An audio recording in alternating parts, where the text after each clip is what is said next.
S big boss ಖ್ಯಾತಿಯ ಈ ರಜತ್ ಮತ್ತು ವಿನಯ್ ಗೌಡ ಇಬ್ರು ಕೂಡ ಯಾವುದೊಂದು ಖಾಸಗಿ ವಾಹಿನಿಯಲ್ಲಿ ನಡೆಯುವಂತಹ ಶೋಗೆ ಕಾಸ್ಟ್ಯೂಮ್ ಜೊತೆಗೆ ಈ ರೀತಿಯ ಒಂದು ಮಚ್ಚು ಅಥವಾ ಲಾಂಗ್ ಅನ್ನ ಇಟ್ಕೊಂಡು ಪೋಸ್ ಕೊಟ್ಟಿದ್ರು, ವಾಕ್ ಮಾಡಿದ್ರು, ಆ ವಿಡಿಯೋ ಕ್ಯಾಪ್ಚರ್ ಮಾಡಿಕೊಂಡು ಸೋಷಿಯಲ್ ಮೀಡಿಯಾದಲ್ಲಿ ಹರಿಬಿಟ್ಟಿದ್ರು. ಈಗ ಅವರಿಗೆ ಸಂಕಷ್ಟ ಎದುರಾಗಿದೆ. ಈ ಆರ್ಮ್ಸ್ ಆಕ್ಟ್ ಅಥವಾ ಶಸ್ತ್ರಾಸ್ತ್ರ ಕಾಯ್ದೆ ಅಡಿಯಲ್ಲಿ ಈ ರೀತಿಯಾಗಿ ಇದನ್ನ ಸಾಮಾನ್ಯವಾಗಿ ಇದೇ ನೀವು ಗದ್ದೆ ಹೊಲಗಳಲ್ಲಿ ಇಟ್ಕೊಂಡು ಓಡಾಡಿ ಕೇಸ್ ಆಗಲ್ಲ. ಕೃಷಿಗೆ ಸಂಬಂಧಪಟ್ಟಂತಹ ಒಂದು ಉಪಕರಣ ಅಂತ ಸುಮ್ಮನಾಗ್ತಾರೆ. ರಸ್ತೆಯಲ್ಲೆಲ್ಲ ಹಿಂಗೆ ಇಟ್ಕೊಂಡು ಓಡಾಡಿದ್ರೆ ಭಯದ ವಾತಾವರಣ ಹುಟ್ಟಿಸ್ದಂಗಲ್ವಾ? ಅದರಲ್ಲೂ ಈ ರೀತಿಯಾಗಿ ಶೋ ಆಫ್ ಮಾಡಿದ್ರೆ ಈಗ ಕೇಸ್ ಆಗಿದೆ, ಹ್ಯಾಂಡಲ್ ಮಾಡ್ತಾರೆ ಅಷ್ಟೇ. ಬಟ್ಟೆ ತುಂಬಾ ದರ್ಶನ್ ಸಿನಿಮಾದ ಟೈಟಲ್ಸ್ ಹಾಕೊಂಡು ಓಡಾಡಿದ್ರು, ಅದೇನು ಸಮಸ್ಯೆ ಆಗಿಲ್ಲ. ಡಿ ಬಾಸ್ ಅಂತ ಡಿಸೈನ್ ಮಾಡಿಸಿರುವಂತಹ ಶರ್ಟು ಪ್ಯಾಂಟು ಎಲ್ಲವೂ ಓಕೆ. ಇಡೀ ಶರ್ಟು ಪ್ಯಾಂಟ್ ತುಂಬಾ ದರ್ಶನ್ ಅಭಿನಯದ ಸಿನಿಮಾಗಳ ಟೈಟಲ್ಸ್ಗಳಿತ್ತು, ಅದು ಕೂಡ ಓಕೆ. ಬಟ್ ಅದರ ಜೊತೆಗೆ ಈ ಹುಚ್ಚಾಟ ಯಾಕೆ? ಆ ಕತ್ತಿಯನ್ನ ಅಥವಾ ಮಚ್ಚನ್ನ ಇಟ್ಕೊಂಡು ಓಡಾಡಿದ್ದಾರೆ. ಇದೀಗ ಅಭಿಮಾನಿ ಅಂಧರಾಗೋದು, ದರ್ಶನ್ ಅಭಿಮಾನಿ ಅಂಧರಾಗೋದು ಬಹುತೇಕ ಫಿಕ್ಸ್. ಬಸವೇಶ್ವರ ನಗರ ಪೊಲೀಸ್ ಠಾಣೆಯಲ್ಲಿ ಎಫ್ಐಆರ್ ಕೂಡ ದಾಖಲಾಗಿದೆ. ಮಚ್ಚು ಹಿಡಿದಿದ್ದ ರಜತ್ ಹಾಗೂ ವಿನಯ್ ಸದ್ಯ ನಾಪತ್ತೆ ಅಂತೆ. ಫೋನ್ ಸ್ವಿಚ್ ಆಫ್ ಆಗಿದೆ, ಇಬ್ರು ಎಸ್ಕೇಪ್ ಆದ್ರ. ಸದ್ಯ ರಜತ್ ಹಾಗೂ ವಿನಯ್ಗೆ ಬಲೆ ಬೀಸಿದ್ದಾರೆ ಖಾಕಿ. ಹಾಗೆ ನೋಡೋದಾದ್ರೆ ಇವರು ಕೂಡ ಈಗ ಸೆಲೆಬ್ರಿಟಿಗಳೇ. ಇವರನ್ನ ಅನುಸರಿಸುವವರ ಸಂಖ್ಯೆಯೂ ಕೂಡ ಜಾಸ್ತಿ ಇರುತ್ತೆ. ನೀವು ಯಾರದ್ದೋ ಅಭಿಮಾನಿ ಅಂತ ಹೇಳ್ಕೊಂಡು ಈ ರೀತಿಯಾಗಿ ಪುಂಡಾಟವನ್ನ ಮೆರೆದ್ರೆ ನಿಮ್ಮ ಅಭಿಮಾನಿ ಅಂತ ಹೇಳ್ಕೊಂಡಿರೋರು ಏನ್ ಮಾಡ್ಬೇಕಾಗಾದ್ರೆ? ಅವರು ಕೂಡ ಹಿಂಗೆ ಮಚ್ಚು ಚಾಕು ಎಲ್ಲ ಇಟ್ಕೊಂಡು ಓಡಾಡಬೇಕಾ?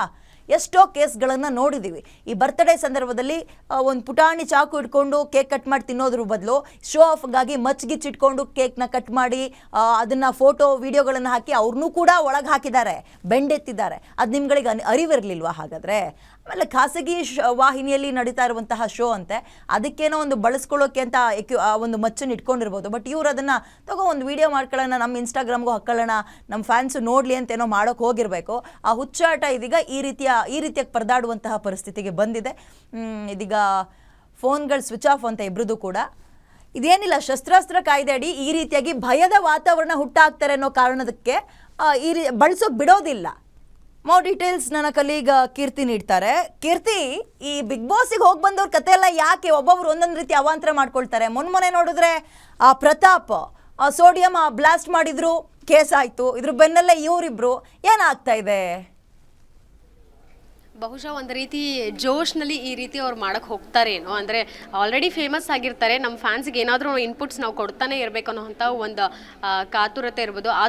ಆತುರದಲ್ಲಿ ಅವರು ಈ ರೀತಿ ಒಂದು ನಿರ್ಧಾರಗಳನ್ನು ಮಾಡಿ ಸಿಲುಕೊಂತಾರೆ ಅಂತಲೇ ಹೇಳ್ಬೋದು. ಅಂದರೆ ಈ ಹಿಂದೆ ಬಿಗ್ ಬಾಸ್ ಸೀಸನ್ 10ರಲ್ಲಿ ವಿನಯ್ ಗೌಡ ಅವರು ಸ್ಪರ್ಧಿಯಾಗಿದ್ದರು. ಅದಾದ ನಂತರ ಬಿಗ್ ಬಾಸ್ ಸೀಸನ್ 11ರಲ್ಲಿ ರಜತ್ ಅವರು ಸ್ಪರ್ಧಿಯಾಗಿದ್ದರು. ಇಬ್ಬರೂ ಸಹ ಸಿಕ್ಕಾಪಟ್ಟೆ ಫ್ಯಾನ್ ಫಾಲೋಯಿಂಗ್ ಬೇಸ್ ಇರುವಂತಹ ಕ್ಯಾಂಡಿಡೇಟ್ಸ್ ಇರೋವಂಥವ್ರೆ. ಆದರೆ ಸದ್ಯಕ್ಕೆ ಪ್ರತಿಷ್ಠಿತ ಚಾನಲ್ನಲ್ಲಿ ಏನು ಶೋ ನಡೀತೋ ಆ ಒಂದು ಶೋನಲ್ಲಿ ಇಬ್ಬರು ಮಾಡಿರುವಂಥ ಒಂದು ಅವಾಂತರ ಎಲ್ರಿಗೂ ಈಗ ಸಿಟ್ಟೇರಿಸಿರುವಂಥದ್ದು. ಅಂದರೆ ಈ ಹಿಂದೆ ಸಹ ರಜತ್ ಅವರು ಒಂದಷ್ಟು ಕಾಂಟ್ರವರ್ಸಿಗಳನ್ನು ಮಾಡ್ಕೊಂಡಿದ್ರು. ಅವ್ರ ಹೇಳಿಕೆ ಇರ್ಬೋದು, ಅವರ ಕಾರವಾದ ಮಾತುಗಳಿಂದಲೇ ನೆಟ್ಟಿಗರಿಗೆ ಅವರು ಅಂದರೆ ಉತ್ತರ ಕೊಡುವಂಥ ರೀತಿ ಹಲವಾರು ಜನಕ್ಕೆ ಇಷ್ಟ ಆಗ್ತಿರಲಿಲ್ಲ. ಜೊತೆಗೆ ಒಂದಷ್ಟು ಸೆನ್ಸೇಷನ್ ಕೂಡ ಸೋಷಿಯಲ್ ಮೀಡಿಯಾದಲ್ಲಿ ಕ್ರಿಯೇಟ್ ಮಾಡಿದ್ರು.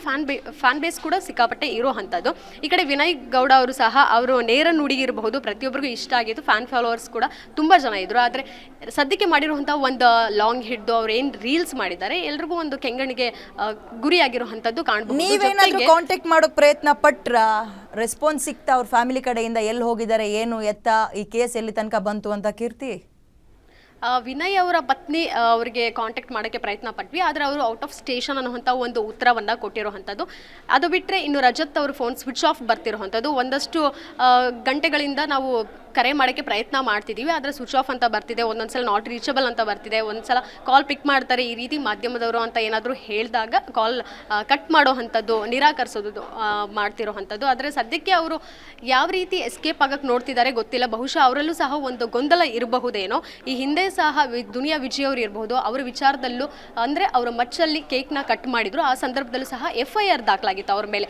ಈ ರೀತಿ ದೊಡ್ಡ ದೊಡ್ಡ ಸ್ಟಾರ್ಗಳ ಮೇಲೆ FIR ದಾಖಲಾಗಿತ್ತು. ಈ ವಿಚಾರ ಅವ್ರು ಗೊತ್ತಿದ್ದು ಮಾಡಿದ್ರು, ಗೊತ್ತಿಲ್ಲದೇನೆ ಮಾಡಿದ್ರು, ಆದರೆ ಜೋಶ್ನಲ್ಲಂತೂ ಮಾಡಿರೋ ಅಂಥದ್ದು. ಈ ಜೊತೆಗೆ ಈ ಒಂದಷ್ಟು ಇತ್ತೀಚೆಗಷ್ಟೇ ದರ್ಶನ್ ಅವರ ಒಂದು ಹೆಸರಿರ್ಬೋದು, ಟಿ ಶರ್ಟ್ ಇರ್ಬೋದು, ಅವರು ಶೂ ಮೇಲೆ ಸಹ ಅವರು ಬರೆಸ್ಕೊಂಡಿರುವಂಥದ್ದು. ದರ್ಶನ್ ಫ್ಯಾನ್ಸ್ ಕೆಂಗಣಿಗೂ ಗುರಿಯಾಗಿದ್ರು ರಜತ್ ಅವರು. ಶೂ ಮೇಲೆ ಯಾಕಪ್ಪ ಬರೆಸ್ಕೋತೀಯಾ ನಮ್ಮ ದರ್ಶನ್ ಅವ್ರ ಹೆಸರನ್ನ, ನಿಂಗೇನು ತಲೆ ಕೆಟ್ಟಿದೆಯಾ ಅನ್ನೋ ರೀತಿನಲ್ಲೂ ಸಹ ಅವರು ಮಾತನಾಡಿದ್ರು. ಕ್ಲಾಸ್ ಕೂಡ ತೆಗೆದುಕೊಂಡಿದ್ರು. ಇದಾದ ಮೇಲೆ ಈ ರೀತಿ ಒಂದು ಹುಚ್ಚಾಟ ಈಗ ಮಾಡಿರುವಂಥದ್ದು. ಎಸ್, ಧನ್ಯವಾದ ಡೀಟೇಲ್ಸ್ಗೆ.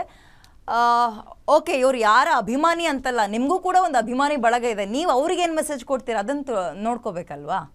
ನಿಮಗೂ ಕೂಡ ಒಂದಿಷ್ಟು ನಂಬರ್ಸ್ ಅಂತ ಫ್ಯಾನ್ ಫಾಲೋವರ್ಸ್ ಇದ್ದಾರೆ. ಈ ರೀತಿಯಾಗಿ ಮಾಡಿಕೊಂಡ್ರೆ ನಿಮಗೆ ಮುಜುಗರ. ಏನು ಮೆಸೇಜ್ ಕೊಡ್ತಾ ಇದ್ದೀರಿ ಜನರಿಗೆ, ನಿಮ್ಮ ಅಭಿಮಾನಿಗಳಿಗೆ?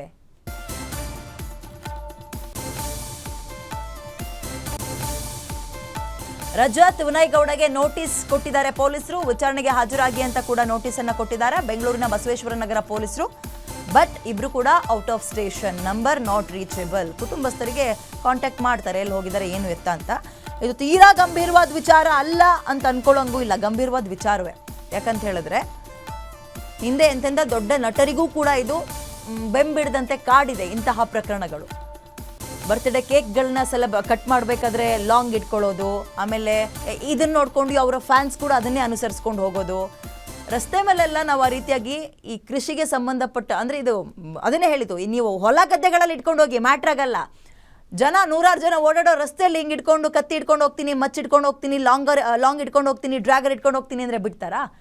ಅದಕ್ಕೆ ಆದಂತಹ ಕೆಲವೊಂದು ಕಾನೂನುಗಳಿರುತ್ತೆ. ಅದನ್ನು ಇವರಿಬ್ಬರು ಫೇಸ್ ಮಾಡಬೇಕು, ಮಾಡಬೇಕಾಗತ್ತೆ.